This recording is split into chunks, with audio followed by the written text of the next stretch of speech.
পাকিস্তানের মন্ত্রিসভা সেনাবাহিনীর প্রধান জেনারেল আসিম মনিরকে ফিল্ড মার্শাল পদে পদোন্নতির প্রস্তাবে অনুমোদন দিয়েছে।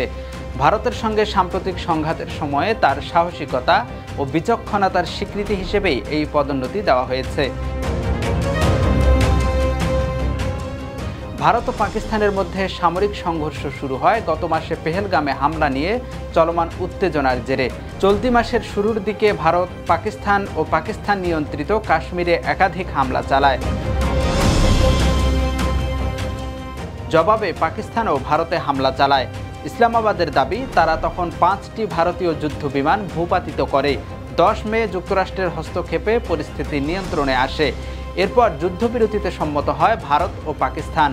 ফিল্ড মার্শাল সেনাবাহিনীর সর্বোচ্চ পদ, যা মূলত ব্রিটিশ সেনা কাঠামো অনুসরণকারী দেশগুলোতে দেখা যায়। পাকিস্তানে প্রথম এই উপাধি দেওয়া হয়েছিল জেনারেল মোহাম্মদ আইয়ুব খানকে, যা ছিল দেশটির ইতিহাসে প্রথম। ফিল্ড মার্শাল কোনো সাধারণ পদোন্নতি নয়, একজন সেনা কর্মকর্তার অসাধারণ নেতৃত্ব ও অবদানের স্বীকৃতি হিসেবে সম্মানসূচকভাবে এই পদোন্নতি দেওয়া হয়।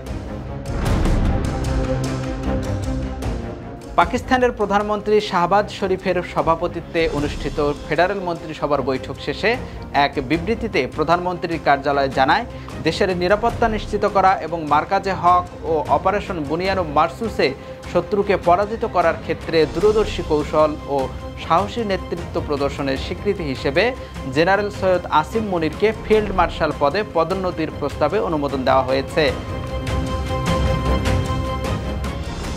দেশের নাম্বার 1 ট্রেডিং অ্যাপ নিফটি ফার্স্টে পাচ্ছেন ট্রেডিং এর সব সুবিধা, dual exchange access, company analysis, portfolio তৈরি করা সহ আরও অনেক ইউনিক ফিচারের সাথে ট্রেড করতে ডাউনলোড করুন এক্ষুনি।